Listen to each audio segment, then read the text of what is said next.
Hi ನಮಸ್ತೆ, ನೀವು ನೋಡ್ತಾ ಇದ್ದೀರಾ ಕ್ಲೇ ಸ್ಕೆಚ್. ಆಗಿ ನಾನು ಪ್ರಜ್ವಲ್. ಹಿಂದಿನ ವಿಡಿಯೋನಲ್ಲಿ ಒಂದು ಬಿಗಿನಿಂಗ್ ಇಂದ ಹಿಡಿದು ಪ್ರೊಫೆಷನಲ್ ಲೆವೆಲ್ ವರೆಗೂ ಯಾವ್ಯಾವ ರೀತಿ ಟೂಲ್ಸ್ ಬೇಕಾಗುತ್ತೆ ಅನ್ನೋದ್ರ ಬಗ್ಗೆ ಇನ್ಫಾರ್ಮೇಶನ್ ಕೊಟ್ಟಿದೆ. ಆ ಟೂಲ್ಸ್ ಎಕ್ಸ್ಪ್ಲೇನ್ ಮಾಡ್ಬೇಕಾದ್ರೆ ಪೆನ್ಸಿಲ್ ನಾನು ಯಾಕೆ ಈ ರೀತಿ ಲಾಂಗ್ ಟಿಪ್ ಇಂದ ಶಾರ್ಪ್ ಮಾಡ್ತೀನಿ, ಕಟರ್ ಇಂದ ಯಾಕೆ ಈ ರೀತಿ ಶಾರ್ಪ್ ಮಾಡ್ತೀನಿ, ಶಾರ್ಪ್ನರ್ ಯಾಕೆ ಯೂಸ್ ಮಾಡಲ್ಲ ಅಂತ ಅಂದ್ಬಿಟ್ಟು ನೆಕ್ಸ್ಟ್ ವಿಡಿಯೋದಲ್ಲಿ ನಾನು ಹೇಳ್ತೀನಿ ಅಂತ ಅಂದಿದ್ದೆ. ಈ ರೀತಿ ಶಾರ್ಪ್ ಮಾಡೋದ್ರಿಂದ ಆಗೋ ಬೆನಿಫಿಟ್ಸ್ ಏನು, ಯಾಕೆ ಈ ರೀತಿ ಶಾರ್ಪ್ ಮಾಡ್ತೀನಿ ಅಂತ ಅಂದ್ಬಿಟ್ಟು ಎಲ್ಲ ಹೇಳ್ತೀನಿ. ಅದಕ್ಕೂ ಮುಂಚೆ ಒಂದು ಸಣ್ಣ ಇಂಟ್ರೋ.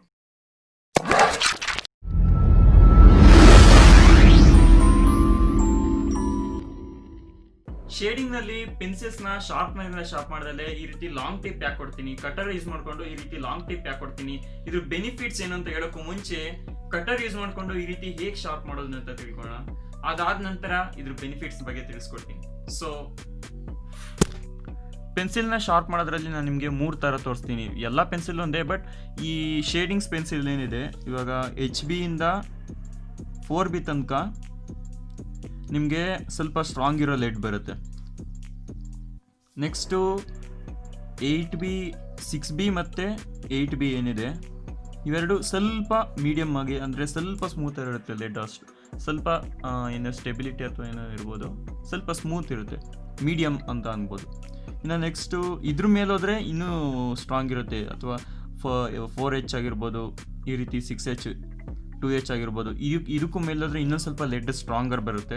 ನಮಗೆ ಶೇಡಿಂಗಲ್ಲಿ ಇಷ್ಟೊಂದು ಸ್ಟ್ರಾಂಗರ್ ಬೇಕಾಗಿಲ್ಲ. ಇದನ್ನೆಲ್ಲ ಆರ್ಕಿಟೆಕ್ಚರಲ್ ಆಗಿರ್ಬೋದು ಈ ರೀತಿ ಫೀಲ್ಡ್ಸಲ್ಲಿ ಯೂಸ್ ಮಾಡ್ತಾರೆ. ಇದ್ರ ಬಗ್ಗೆ ನಮಗೆ ಬೇಕಾಗಿಲ್ಲ. ನಮಗೆ ಶೇಡಿಂಗ್ ಮಾಡೋಕ್ಕೋಸ್ಕರ HB 2B ಈ 3 ಪೆನ್ಸಿಲ್ಸ್ ಏನಿದೆ ಸ್ವಲ್ಪ ಸ್ಟ್ರಾಂಗ್ ಇರುತ್ತೆ. ಈ 3 ಕಂಪೇರ್ ಮಾಡಿಕೊಂಡ್ರೆ ನೆಕ್ಸ್ಟ್ 10B ಏನು ಬರುತ್ತೆ, ಇದಕ್ಕೆ ಕಂಪೇರ್ ಮಾಡಿಕೊಂಡ್ರೆ ಈ 3 ಕಂಪೇರ್ ಮಾಡಿಕೊಂಡ್ರೆ ಈ ಲೆಡ್ಗಳು ಸ್ವಲ್ಪ ಸ್ಟ್ರಾಂಗ್ ಇರುತ್ತೆ. ಹಾಗಾಗಿ ಇದಕ್ಕೆ ಒಂಥರ ಶಾರ್ಪ್ ಮಾಡಬೇಕಾಗುತ್ತೆ, ಹಾಗೆ ಇದಕ್ಕೆ ಒಂಥರ ಶಾರ್ಪ್ ಮಾಡಬೇಕಾಗುತ್ತೆ. 10B ಲೆಡ್ ಸಖತ್ ಸ್ಮೂತ್ ಇರೋದ್ರಿಂದ ಇದಕ್ಕೂ ಕೂಡ ಬೇರೆ ಥರ ಶಾರ್ಪ್ ಮಾಡಬೇಕಾಗುತ್ತೆ. ಸೊ ಫಸ್ಟು ನಾವು ಈ ಕ್ಯಾಟಗರಿಯಲ್ಲಿ, ಅಂದರೆ ನಮ್ಮ ಈ 3 ಕ್ಯಾಟಗರಿಯಲ್ಲಿ ಬರೋ ಪೆನ್ಸಿಲ್ಸಲ್ಲಿ ಈ HB 2B ಮತ್ತು 4B ಬರೋ ಲೆಡ್ಸ್ನ ಕ್ಯಾಟಗರಿ ಯಾವ ರೀತಿ ಶಾರ್ಪ್ ಮಾಡಬೇಕಂತ ಅಂದ್ಬಿಟ್ಟು ನಾವು ತಿಳ್ಕೊಳ್ಳೋಣ. ಸೊ ಫಸ್ಟು ಹಾಗೆ ನೀವು ಒಂದು ಸ್ಯಾಂಡ್ ಪೇಪರನ್ನು ಕೂಡ ನೀವು ಬೈ ಮಾಡಬೇಕಾಗುತ್ತೆ. ಇದೊಂದು 10 ರೂಪೀಸ್ಗೆಲ್ಲ ಸಿಗುತ್ತೆ. ಇಷ್ಟು ದೊಡ್ಡದೊಂದು ಶೀಟ್ ಸಿಗುತ್ತೆ, ಇದರಲ್ಲಿ ನೀವು ಸಣ್ಣದಾಗಿ ಕಟ್ ಮಾಡ್ಕೊಬೋದು. ಒಂದು ಯಾವುದಾದ್ರೂ ಪೈಪಿಂದ ಅದು ಯಾವುದಾದ್ರೂ ಹಾರ್ಡ್ವೇರ್ ಅಂಗಡಿಗೆ ಹೋದರೆ ನಿಮಗೆ ಸ್ಯಾಂಡ್ ಪೇಪರ್ ಸಿಗುತ್ತೆ. ಫಸ್ಟು ಪೆನ್ಸಿಲ್ನ ಯಾವ ರೀತಿ ಈ ಒಂದು ಕ್ಯಾಟಗರಿಯಲ್ಲಿ ಬರೋ ಪೆನ್ಸಿಲ್ನ ಯಾವ ರೀತಿ ಶಾರ್ಪ್ ಮಾಡಬೇಕಂತ ತಿಳ್ಕೊಂಡು ಫಸ್ಟು ಸ್ಕಿನ್ ಔಟ್ ಮಾಡ್ತಾ ಬನ್ನಿ. ಲೈಟಾಗಿ ನಿಧಾನಕ್ಕೆ ಸ್ಕಿನ್ ಔಟ್ ಮಾಡ್ತಾ ಬನ್ನಿ. ಡೀಪಾಗಿ ಈ ರೀತಿ ಡೀಪಾಗಿ ಇಳಿಸ್ಬೇಡಿ. ಲೈಟಾಗಿ ಅದ್ರ ಮೇಲ್ಗಡೆ ವುಡ್ ಮಾತ್ರ ನೀವು ತೆಗಿತಾ ಬನ್ನಿ ನಿಧಾನಕ್ಕೆ. ಹಾಗೆ ಈ ರೀತಿ ಏನು ಬ್ಲೇಡ್ ಇದೆ ಇದನ್ನು ಇಟ್ಕೊಂಡು ಇಲ್ಲಿ ಜಸ್ಟ್ ಈ ರೀತಿ ಪುಷ್ ಮಾಡಿ. ಇಲ್ಲಿ ಕಾಣಿಸ್ತಿಲ್ಲ, ಈ ರೀತಿ ಜಸ್ಟ್ ಈ ರೀತಿ ಪುಷ್ ಮಾಡಿ. ಈಗಲ್ಲ, ಈಗ ಮಾಡಬಾರ್ದು. ಹೀಗೆ ಮಾಡೋದ್ರಿಂದ ನೀವು ಇಲ್ಲಿ ಲೆಡ್ ಡ್ಯಾಮೇಜ್ ಆಗುತ್ತೆ. ಸುಮ್ಮನೆ ಈ ರೀತಿ ಇಟ್ಕೊಂಡು ಬ್ಯಾಕಲ್ಲಿ ಹಿಂದಗಡೆಯಿಂದ ಈ ರೀತಿ ಪುಷ್ ಮಾಡಿ ಅಷ್ಟೇ. ಈ ರೀತಿ ಮಾಡೋಕ್ಕೆ ಹೋಗ್ಬೇಡಿ. ನೀವು ಯೂಶಲಿ ಸ್ಕೂಲ್ ಟೈಮ್ಸಲ್ಲಿ ನಾನು ಬ್ಲೇಡಿಂದ ಶಾರ್ಪ್ ಮಾಡೋಂದರೆ ಈಗ ಇಟ್ಕೊಂಡು ಈಗಂತ ಇರ್ತೀರ. ಈ ರೀತಿ ಶಾರ್ಪ್ ಮಾಡಬಾರ್ದು. ಈ ರೀತಿ ಶಾರ್ಪ್ ಮಾಡೋದ್ರಿಂದ ನಿಮ್ಮ ಲೆಡ್ಡಿಗೆ ಡ್ಯಾಮೇಜ್ ಆಗುತ್ತೆ. ಸೊ ಈ ರೀತಿ ಇಟ್ಕೊಂಡು ಸುಮ್ಮನೆ ಈ ರೀತಿ ಪುಷ್ ಮಾಡಿ ಅಷ್ಟೇ. ಈ ರೀತಿ ಮೇಲ್ಗಡೆ ಫಸ್ಟ್ ಸ್ಕಿನ್ ಔಟ್ ಮಾಡ್ತಾ ಬನ್ನಿ. ಹಾಗೆ ಈ ಸ್ಟ್ರಾಂಗ್ ಆಗಿರೋ ಒಂದು ಲೆಡ್ಸ್ ಏನಿದೆ, ಈ ಲೆಡ್ಸ್ನ ಬೇಕಾದ್ರೆ ನೀವು ಸ್ವಲ್ಪ ಲಾಂಗ್ ಆಗಿ ಈ ರೇಂಜಲ್ಲಿರೋ ಲಾಂಗ್ ಬೇಕಾದ್ರೂ ನೀವು ತೊಗೊಬೋದು. ಆದರೆ ಮೀಡಿಯಮಲ್ಲಿರೋದು ಒಂದು ಆಲ್ಮೋಸ್ಟ್ ಈ ರೇಂಜಲ್ಲಿರೋ ಅಷ್ಟಾದರೆ ಈ ರೇಂಜಲ್ಲಿ ಒಂದು ಲೆಂತ್ ಇದ್ದರೆ ಸಾಕಾಗುತ್ತೆ. ಇನ್ನು 10B ಯಾವ ರೀತಿ ಶಾರ್ಪ್ ಮಾಡಬೇಕಂತ ನೆಕ್ಸ್ಟ್ ನಿಮಗೆ ತೋರಿಸ್ತೀನಿ. ಇನ್ನೊಂದು ಸ್ವಲ್ಪ ಉದ್ದ ಮಾಡ್ಕೊತೀನಿ ನಾನು. ನೋಡ್ಬೋದು ಆಗಲೇ ಲೆಡ್ ಕಾಣಿಸ್ತು. ಸೊ ಸ್ವಲ್ಪ ಮೇಲ್ಗಡೆ ನಾನು ಶಾರ್ಪ್ ಮಾಡಬೇಕು. ಇಷ್ಟು ಸಾಕಾಗುತ್ತೆ ಅನ್ಸುತ್ತೆ ನನಗೆ. ಸೊ ಇನ್ನು ಅದೇ ರೀತಿ ರೊಟೇಟ್ ಮಾಡ್ತಾ ಬೇರೆ ಕಡೆ ಎಲ್ಲ ನಾನು ಸ್ಕಿನ್ ಔಟ್ ಮಾಡ್ತಾ ಬರ್ತಾ ಇದ್ದೀನಿ.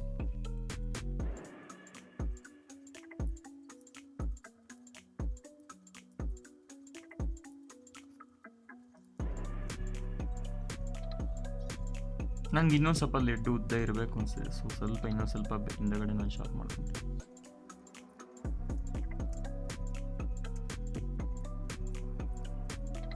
ಸೊ ಈ ರೀತಿ ಶಾರ್ಪ್ ಮಾಡ್ಕೊಂಡಾದ್ಮೇಲೆ ನೀವು ಯೂಶಲಿ ಸ್ಕೂಲ್ ಟೈಮ್ಸಲ್ಲಿ ಈ ರೀತಿ ಶಾರ್ಪ್ ಮಾಡ್ಕೊಂಡು ಡೈರೆಕ್ಟಾಗಿ ಬರೀತೀರ.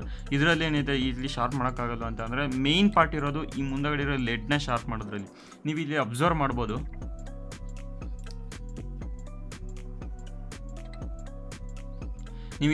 ಮಾಡ್ಬೋದು.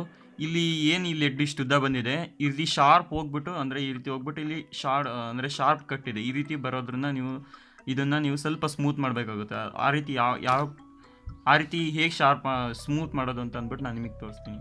ಅಂದರೆ ಸ್ಯಾಂಡ್ ಪೇಪರಿಂದ ಸ್ವಲ್ಪ ಮೇಲ್ಗಡೆ ಎತ್ತರ ಕೊಟ್ಕೊಂಡು ಜಸ್ಟ್ ಇದನ್ನು ವರ್ಟಿಕಲಿ ಆಗಿರ್ಬೋದು, ಈ ರೀತಿ ಆಗಿರ್ಬೋದು, ಅಥವಾ ಈ ರೀತಿ ಆರಿಜೆಂಟಲ್ ಆಗಿರ್ಬೋದು, ವರ್ಟಿಕಲಿ ಆಗಿರ್ಬೋದು, ಈ ರೀತಿ ಉಜ್ಜುತ್ತಾ ರೋಟೇಟ್ ಮಾಡ್ತಾ ಬನ್ನಿ.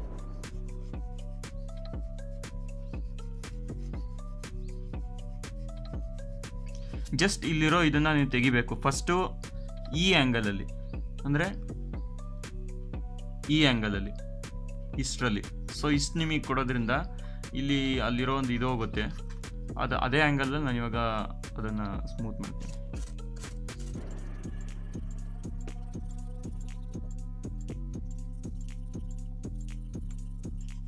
ಸ್ವಲ್ಪ ಕೇರ್ಫುಲ್ ಆಗಿರಿ, ಇಲ್ಲಿ ಜಾಸ್ತಿ ಪ್ರೆಷರ್ ಕೊಡೋಕೆ ಹೋಗ್ಬೇಡಿ, ಯಾಕೆಂದರೆ ಇಲ್ಲಿ ನಿಬ್ಬು ಮುರಿದೋಗೋಂಥ ಚಾನ್ಸಸ್ ಇರುತ್ತೆ, ಪಟ್ಟಕ್ಕಂತ ಹಂಗೆ ಮುರಿದೋಗ್ಬಿಡುತ್ತೆ. ಸೊ ಇಲ್ಲಿ ಪ್ರೆಷರ್ ಕೊಡೋಕೆ ಹೋಗ್ಬಿಡಿ, ಜಸ್ಟ್ ಈ ರೀತಿ ಶಾರ್ಪ್ ಮಾಡ್ತಾ ಬನ್ನಿ ಅಷ್ಟೇ.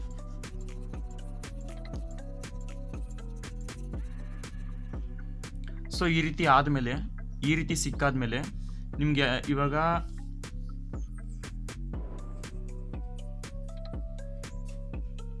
ಈ ರೀತಿ ಇರೋ ಲೆಡ್ನಲ್ಲಿ ನೀವು ಇಷ್ಟನ್ನ ನೀವು ತೆಗ್ದಿದ್ದೀರ, ಈ ರೀತಿ ತೆಗ್ದಿದ್ದೀರ, ಇಲ್ಲಿ ಶಾರ್ಪ್ ತರಬೇಕು. ಸೊ ಇದು ಈ ರೀತಿ ಬಂದು ಈಗ ಬರಬೇಕು. ಆವಾಗ ಏನಾಗುತ್ತೆ, ಈ ರೀತಿ ನಿಮಗೆ ಶಾರ್ಪ್ ಪಾಯಿಂಟ್ ಸಿಗುತ್ತೆ, ಹಾಗೆ ಇಲ್ಲಿ ಇರೋ ಸ್ಮೂತ್ ಪಾಯಿಂಟ್ ಕೂಡ ನಿಮಗೆ ಶೇಡ್ ಮಾಡೋಕ್ಕೆ ಸಿಗುತ್ತೆ. ಆ ರೀತಿ ಹೇಗೆ ಶಾರ್ಪ್ ಮಾಡೋದು ಅಂತಂದರೆ, ಜಸ್ಟ್ ಇದನ್ನು ಫಸ್ಟು ಈ ರೀತಿ ನೀವು ಇದನ್ನು ಶಾರ್ಪ್ ಮಾಡ್ತಾಯಿದ್ರಿ, ಇವಾಗ ಸ್ವಲ್ಪ ಮೇಲ್ಗಡೆ ಆಗಿ ಈ ರೀತಿ ಶಾರ್ಪ್ ಮಾಡಿ.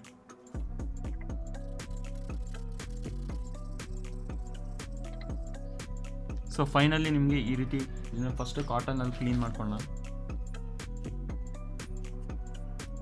ಕಾಟನಲ್ಲಿ ಮೇಲ್ಗಡೆ ಇರೋ ಒಂದು ಗ್ರಾಫೈಟ್ ಡಸ್ಟನ್ನು ನಾನು ಕ್ಲೀನ್ ಮಾಡ್ಕೊಳ್ಳಿ. ಈ ರೀತಿ ಶಾರ್ಪ್ನೆಸ್ ನಿಮಗೆ ಸಿಕ್ಕಿದೆ, ನೋಡ್ಬೋದು. ಇದೇ ರೀತಿ ಬೇರೆ ಪೆನ್ಸಿಲ್ನ, ಅಂದರೆ 6B ಪೆನ್ಸಿಲ್ನ ಈ ರೀತಿ ಯಾವ ರೀತಿ ಶಾರ್ಪ್ ಮಾಡೋದು ಅಂತ ಅಂದ್ಬಿಟ್ಟು ನಿಮಗೆ ತೋರಿಸ್ತೀನಿ. ಆ್ಯಸ್ ಯೂಶುವಲ್ ಫಸ್ಟು ಮೇಲ್ಗಡೆ ಸ್ಕಿನ್ ಔಟ್ ಮಾಡಿ. ಎಷ್ಟುವರೆಗೂ ಅಂತ ಅಂದ್ಬಿಟ್ಟು ನಿಮಗೆ ಗೊತ್ತಿದೆ, ಯೂಶಲಿ 6B ಆಗಿರೋದ್ರಿಂದ ಸ್ವಲ್ಪ ಮೀಡಿಯಮ್ ಸ್ಟ್ರೆಂತ್ ಇರುತ್ತೆ ಇದರಲ್ಲಿ. ಸೊ ಲೆಂತ್ ಸ್ವಲ್ಪ ಕಮ್ಮಿ ಕೊಡಿ, ಇಷ್ಟು ಕೊಟ್ಟರೆ ಸಾಕಾಗುತ್ತೆ.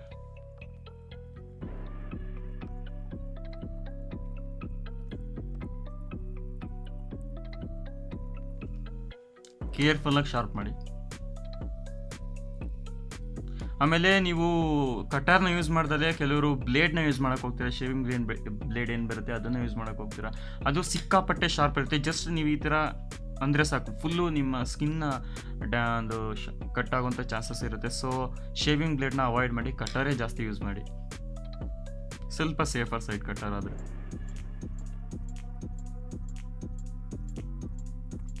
ನೀವು ನೋಡ್ಬೋದು, ನಾನು ಇನ್ನು HB ಏನು ಪೆನ್ಸಿಲ್ ಇದೆ, HB ಪೆನ್ಸಿಲ್ಗೂ 6B ಪೆನ್ಸಿಲ್ಗೂ ನಾನು ಎಷ್ಟು ಲೆಂತ್ ಕೊಟ್ಟಿದ್ದೀನಿ ಅಂತ ನೋಡಿ. ಇದಕ್ಕಿಂತ ಕಂಪೇರ್ ಮಾಡಿದ್ರೆ ನಾನು ಇದಕ್ಕೆ ಲೆಂತ್ ಸ್ವಲ್ಪ ಕಡಿಮೆ ಕೊಟ್ಟಿದ್ದೀನಿ. ಯಾಕೆ ಅಂತಂದರೆ ಇದು ಸ್ವಲ್ಪ ಮೀಡಿಯಮ್ ಸ್ಟ್ರೆಂತ್ ಇರುತ್ತೆ, ಹಾಗಾಗಿ ಲೆಂತ್ ನಾನು ಸ್ವಲ್ಪ ಕಡಿಮೆ ಕೊಟ್ಟಿದ್ದೀನಿ. ಇದಾದಮೇಲಿಂದ ಇದನ್ನು ನಾವು ಶಾರ್ಪ್ ಮಾಡ್ಕೊಳ್ಳೋಣ. ಆ್ಯಸ್ ಯೂಶುವಲ್ ಇದರಲ್ಲಿ ಪ್ರೊಸೀಜರ್ ಹೇಳಿದಾಗೆ ಫಸ್ಟು ಈ ಶಾರ್ಪ್ನೆಸ್ ಏನಿದೆ, ಈ ಶಾರ್ಪ್ನೆಸ್ ಇದನ್ನು ಈ ರೀತಿ ಶಾರ್ಪಾಗಿ ಕೊಟ್ಕೊಳ್ಳೋಣ. ಆಮೇಲಿಂದ ಇಲ್ಲಿ ಮುಂದಗಡೆ ಶಾರ್ಪ್ನೆಸ್ ಕೊಡೋಣ. ಈ ಶಾರ್ಪ್ ಮಾಡ್ತಾ ಮಾಡ್ತಾ ಪೆನ್ಸಿಲ್ನ ರೊಟೇಟ್ ಮಾಡಿ ಈ ರೀತಿ.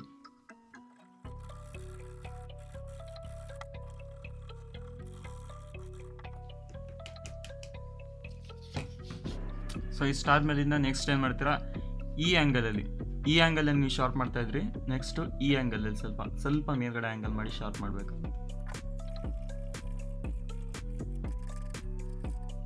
ಸೊ ಈ ಶಾರ್ಪ್ನೆಸ್ ಇಲ್ಲಿ ಸಿಕ್ಕಿದೆ, ಅದನ್ನು ಕಾಟನಲ್ಲಿ ನಾವು ಕ್ಲೀನ್ ಮಾಡ್ಕೊಳ್ಳೋಣ.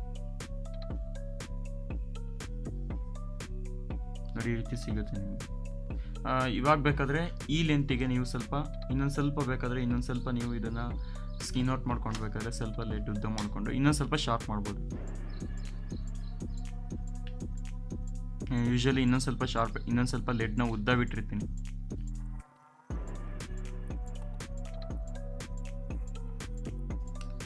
ಸೊ ಇಷ್ಟುದ್ದ ಲೆಡ್ ಇದ್ರೆ ಸಾಕಾಗುತ್ತೆ. ಸೊ ಇಲ್ಲಿರೋ ಒಂದು ಇದನ್ನು ನಾವು ಸ್ವಲ್ಪ ಸ್ಮೂತ್ ಮಾಡ್ಕೊಳ್ಳೋಣ. ಯಾಕೆ ಅಂತಂದರೆ ನೆಕ್ಸ್ಟ್ ನಮಗೆ ಶೇಡಿಂಗ್ ಮಾಡ್ಬೇಕಾದ್ರೆ ಬೇಕಾಗುತ್ತೆ. ಆ ಸ್ಮೂತ್ನೆಸ್ ಏನಿದೆ ಆ ಶೇಡಿಂಗ್ ಮಾಡ್ಬೇಕಾದ್ರೆ ಬೇಕಾಗುತ್ತೆ. ನೋಡ್ಬೋದು, ನಾನು ಈ ಶಾರ್ಪ್ನೆಸ್ಗೆ ಯಾವುದೇ ರೀತಿ ಡಿಸ್ಟರ್ಬ್ ಮಾಡ್ತಿಲ್ಲ, ಇಲ್ಲಿ ಮಾತ್ರ ಸ್ಮೂತ್ ಮಾಡ್ಕೊತಾ ಇದ್ದೀನಿ ಈ ರೀಜನಲ್ಲಿ. ಅಂದರೆ ಈ ಶಾರ್ಪ್ನೆಸ್ನ ನಾನು ಯಾವುದೇ ರೀತಿ ಡಿಸ್ಟರ್ಬ್ ಮಾಡ್ತಿಲ್ಲ. ಈ ಶಾರ್ಪ್ನೆಸ್ನ ನಾನು ಇಲ್ಲಿ ಈ ಪಾರ್ಟ್ ಮಧ್ಯದೇನಿದೆ ಅದು ಮಾತ್ರ ನಾನು ಸ್ಮೂತ್ ಮಾಡ್ಕೊತಾ ಇದ್ದೀನಿ. ಸೊ ಫೈನಲ್ ಆಗಿ ನಮ್ಗೆ ಈ ಥರ ಸಿಗುತ್ತೆ. ಸೊ ಈ ರೀತಿ ಶಾರ್ಪ್ ಆಗುತ್ತೆ. ನೆಕ್ಸ್ಟು 10B ಯಾವ ರೀತಿ ಶಾರ್ಪ್ ಮಾಡಬೇಕಪ್ಪ ಅಂತ ಅಂದರೆ, ಫಸ್ಟು ಇಲ್ಲಿ ನಮಗೆ ಶಾರ್ಪ್ನರ್ ಅವಶ್ಯಕತೆ ಬೇಕಾಗುತ್ತೆ. ಯಾಕೆ ಅಂತ ಅಂದರೆ 10B ಸಖತ್ತು ಏನು ಸ್ಮೂತ್ ಇರೋದ್ರಿಂದ ಲೆಡ್ ಏನಿದೆ ಸಖತ್ತು ಏನು ಅಷ್ಟೊಂದು ಇರಲ್ಲ, ಹಿಂಗೆ ಅಂತಿದ್ದಂಗೆ ಮುರಿದೋಗ್ತಾ ಇರುತ್ತೆ. ಸ್ವಲ್ಪ ಲೆಂತ್ ಕೊಟ್ಬಿಟ್ಟು ನೀವು ಶಾರ್ಪ್ ಮಾಡ್ಬೇಕಾರೆಲ್ಲ ಮುರಿದೋಗ್ತಾ ಇರುತ್ತೆ. ಹಾಗೇನೇ ಶಾರ್ಪ್ ಮಾಡ್ಬೋದು. ಸಿಕ್ಕಾಪಟ್ಟೆ ಸ್ವಲ್ಪ ಪ್ರಾಕ್ಟೀಸ್ ಇದ್ದರೆ, ಇದನ್ನೆಲ್ಲ ಜಾಸ್ತಿ ಶಾರ್ಪ್ ಮಾಡಿ ಪ್ರಾಕ್ಟೀಸ್ ಇದ್ದರೆ ನೀವು ಆ ಥರ ಶಾರ್ಪ್ ಮಾಡ್ಬೋದು. ಇಲ್ಲ ಸ್ಟಾರ್ಟಿಂಗಲ್ಲಿ ಬೇಕಾದರೆ ನೀವು ಬೇರೆ ಶಾರ್ಪ್ನರ್ನ ಯೂಸ್ ಮಾಡ್ಬೋದು. ಸೊ ಶಾರ್ಪ್ನರ್ ನನಗೆ ಕಂಪ್ಲೀಟಾಗಿ ದೊಡ್ಡ ಶಾರ್ಪ್ ಮಾಡಬೇಡಿ, ಸ್ವಲ್ಪ ಮುಂದಗಡೆ ಗ್ಯಾಪ್ ಇಡಿ. ಯಾಕೆಂದರೆ ಇದು ಲೆಡ್ ಸಖತ್ ದಪ್ಪ ಇರುತ್ತೆ, ನೀವು ನೋಡ್ಬೋದು ಎಷ್ಟು ದಪ್ಪ ಇದೆ ಅಂತ ಅಂದ್ಬಿಟ್ಟು. ಆ ದಪ್ಪ ಇರೋ ಲೆಡ್ಡಿಂದ ಮುಂದಗಡೆ ಬರ್ತಾ ಲೆಡ್ ಬೇಗ ಮುರಿದೋಗ್ಬಿಡುತ್ತೆ. ಇಷ್ಟು ಮಾತ್ರ ಸ್ವಲ್ಪ ಶಾರ್ಪ್ ಮಾಡಿ. ಇದಾದ್ಮೇಲಿಂದ ಆ್ಯಸ್ ಯೂಶುವಲ್ ಇಲ್ಲಿ ಇಟ್ಕೊಂಡು ಮುಂದಗಡೆ ಶಾರ್ಪ್ ಮಾಡಿ. ಈ ಒಂದು ಏನಿದೆ ಇದನ್ನು ಸ್ವಲ್ಪ ಶಾರ್ಪ್ ಮಾಡ್ಕೊಂಡು, ಸೊ ಈ ಶಾರ್ಪ್ನೆಸ್ ಆದಮೇಲಿಂದ ಸ್ವಲ್ಪ ಕ್ಲೀನ್ ಮಾಡಿಕೊಂಡು, ಇವಾಗ ಬೇಕಾದರೆ ಸ್ವಲ್ಪ ಹಿಂದಗಡೆ ಸ್ಕಿನ್ ಔಟ್ ಮಾಡ್ಕೊಬೋದು ನೀವು ಬೇಕಾದರೆ ಲೈಟಾಗಿ. ಜಾಸ್ತಿ ಇವೆರಡು ಏನಿದೆ ಕಂಪೇರ್ ಟು ಇವೆರಡು ಕಂಪೇರ್ ಮಾಡಿದ್ರೆ ಇದಕ್ಕಿಂತ ಇದು ಸ್ವಲ್ಪ ಸಿಕ್ಕಾಪಟ್ಟೆ ಲೆಂತ್ ಚಿಕ್ಕ ಇರಬೇಕು. ಇಷ್ಟಿದ್ರೆ ಸಾಕಾಗುತ್ತೆ. ಇಷ್ಟಾದರೆ ಸಾಕಾಗುತ್ತೆ. ಇದನ್ನ ಇವಾಗ ಮತ್ತೆ ನಾವು ಶಾರ್ಪ್ ಮಾಡ್ಕೊಳ್ಳೋಣ. ಸೊ ನಾನು ಅವಾಗಲೇ ತೋರಿಸ್ದೆ ನಿಮಗೆ, ನಾನು ಮೆಟೀರಿಯಲ್ ಮಾಡಬೇಕಾದ್ರೆ ಏನು ತೋರಿಸ್ದೆ, ಮೆಟೀರಿಯಲ್ಸಿಂದು ಎಕ್ಸ್ಪ್ಲೇನ್ ಮಾಡ್ಬೇಕಾದ್ರೆ ಏನು ತೋರಿಸ್ದೆ, ನಾನು ಚಾರ್ಕೋಲ್ ಪೌಡರ್ನ ಯಾವ ರೀತಿ ಕಲೆಕ್ಟ್ ಮಾಡ್ತೀನಿ ಅಂತ. ನಾನು ಯೂಶಲಿ ಈ ರೀತಿ ಮಿಕ್ಸ್ ಆಗಿರೋ ಪೌಡರ್ಸ್ನ ಈ ಥರ ಬಾಕ್ಸಲ್ಲಿ ಹಾಕೊಂಡು ಸೇವ್ ಮಾಡ್ಕೊತೀನಿ. ಯಾಕೆಂದರೆ ಬ್ಯಾಕ್ಗ್ರೌಂಡ್ಸ್ ಎಲ್ಲ ಶೇಡ್ ಮಾಡೋಕ್ಕೆ ಬೇಕಾಗುತ್ತೆ. ನೋಡಿ, ಈ ಥರ 10B ನನಗೆ ಪೌಡರ್ ಸಿಕ್ತು, ಇದನ್ನು ಈ ರೀತಿ ಹಾಕ್ಕೊಂಡು ಇಟ್ಕೊತೀನಿ. ಇನ್ನೇನು ನಾನು ಯಾವುದೇ ರೀತಿ ಗ್ರಾಫೈಟ್ ಪೌಡರ್ ನಾನು ಯೂಸ್ ಮಾಡಲ್ಲ. ಇದೇ ರೀತಿ ನಾನು ಗ್ರಾಫೈಟ್ ಪೌಡರ್ನ ಕಲೆಕ್ಟ್ ಮಾಡಿಕೊಂಡು ಬ್ಯಾಕ್ಗ್ರೌಂಡನ್ನ ನಾನು ಕ್ರಿಯೇಟ್ ಮಾಡ್ಕೊತೀನಿ ಸ್ಕೆಚಲ್ಲಿ. ಸೊ ಇದನ್ನು ಕ್ಲೀನ್ ಮಾಡ್ಕೊಂಡು, ಕೆಲವೊಮ್ಮೆ ನೀವು ಶಾರ್ಪ್ ಮಾಡಬೇಕಾದ್ರೆ ಈ ರೀತಿ ಶಾರ್ಪ್ ಮಾಡಬೇಕಾದ್ರೆ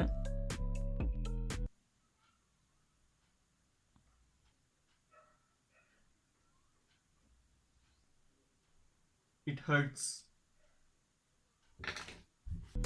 ಸೊ ಈ ರೀತಿ ಶಾರ್ಪ್ ಮಾಡಾದ್ಮೇಲೆ ಪೆನ್ಸಿಲ್ನ ಯಾವ ರೀತಿ ಹೋಲ್ಡ್ ಮಾಡ್ತಾರೆ ಅನ್ನೋದ್ರ ಬಗ್ಗೆ ನಾನು ಮಾತಾಡ್ತೀನಿ. ಫಸ್ಟು ಈ ರೀತಿ ಹಿಡ್ಕೊಳೋದನ್ನ ಅಂದರೆ 3 ಬೆರಳಿಂದ 3 ಪಾಯಿಂಟ್ ಹೋಲ್ಡಿಂಗ್ ಅಂತ ಕರೀತಾರೆ. 3 ಫಿಂಗರಿಂದ ನಾವು ಇದನ್ನ ಹಿಡ್ಕೊಳೋದ್ರಿಂದ 3 ಪಾಯಿಂಟ್ ಹೋಲ್ಡಿಂಗ್ ಅಂತ ಕರೀತಾರೆ. ಈ ರೀತಿ ಹಿಡ್ಕೊಳೋದನ್ನ ನಾವು ಓವರ್ ಹೆಡ್ ಹೋಲ್ಡಿಂಗ್ ಅಂತ ಅನ್ಬೋದು. ಈ ರೀತಿ ಫಸ್ಟು 3 ಪಾಯಿಂಟ್ ಹೋಲ್ಡಿಂಗ್ ಅಂತ ಬಂದರೆ ಇದರಲ್ಲಿ ನೀವು ಲೈನ್ಸ್ನ ಡ್ರಾ ಮಾಡ್ಬೋದು. ಈ ರೀತಿ ಲೈನ್ಸ್ನ ಡ್ರಾ ಮಾಡ್ಬೋದು. ಇಲ್ಲಿ ಈ ರೀತಿ ಲೈನ್ಸ್ನ ಡ್ರಾ ಮಾಡೋದಕ್ಕೆ ಇದು ಚೆನ್ನಾಗಿರುತ್ತೆ. ಹಾಗೆ ಫೈನ್ ಡೀಟೇಲಿಂಗ್ಸ್ ಇರ್ಬೋದು. ಈ ರೀತಿ ಫೈನ್ ಡೀಟೇಲಿಂಗ್ಸ್ ಇರುತ್ತೆ. ಕಣ್ಣು ಹತ್ರ ಇರ್ಬೋದು, ಅಥವಾ ಲಿಪ್ಸ್ ಹತ್ರ ಇರ್ಬೋದು, ನೋಸ್ ಹತ್ರ ಇರ್ಬೋದು. ಸ್ವಲ್ಪ ಕೆಲವೊಂದು ಕಡೆ ಫೈನ್ ಡೀಟೇಲಿಂಗ್ಸ್ ಹೇರ್ಸ್ ಹತ್ರ ಇರ್ಬೋದು. ಈ ರೀತಿ ಫೈನ್ ಡೀಟೇಲಿಂಗ್ ಕೊಡೋ ಕಡೆ ಇದು ಹೆಲ್ಪ್ ಆಗುತ್ತೆ. ಈ ರೀತಿ ಓವರ್ ಹೆಡ್ ನೀವು ಇಟ್ಕೊಳೋದ್ರಿಂದ ಸ್ಮೂತಾಗಿ ಈ ರೀತಿ ನೀವು ಶೇಡ್ ಮಾಡ್ಬೋದು. ನಿಮಗೆಲ್ಲೂ ಇಲ್ಲಿ ಮಧ್ಯದಲ್ಲಿ ಶಾರ್ಪ್ನೆಸ್ ಸಿಗಲ್ಲ. ಅಂದರೆ ಶೇಡಿಂಗ್ ಮೇಲ್ಗಡೆ ಕೆಳಗಡೆ ಎಲ್ಲೂ ಶಾರ್ಪ್ನೆಸ್ ಸಿಗಲ್ಲ. ನೀವು ಶೇಡಿಂಗ್ನ ಅದೇ ರೀತಿ ಹಾಗೆ ಕಂಟಿನ್ಯೂ ಮಾಡ್ಕೊಂಡು ಹೋಗ್ಬೋದು. ನೀವು ಶೇಡಿಂಗನ್ನು ಸ್ವಲ್ಪ ನೀವು ಇನ್ನೂ ಸ್ವಲ್ಪ ನಿಮ್ಮ ಪ್ರೆಷರ್ ಲೆವೆಲ್ಸ್ನ ನೀವು ನೋಡ್ಕೊಬೇಕು ಅಂತ ಅಂದರೆ ಫಸ್ಟ್ ಈ ರೀತಿ ಬಾಕ್ಸ್ ಹಾಕೊಂಡು ನಿಮ್ಮ ಪ್ರೆಷರ್ ಲೆವೆಲ್ಸ್ನ ನೀವು ಚೆಕ್ ಮಾಡ್ಕೊಳ್ಳಿ. ನೋಡಿ, ಈ ರೀತಿ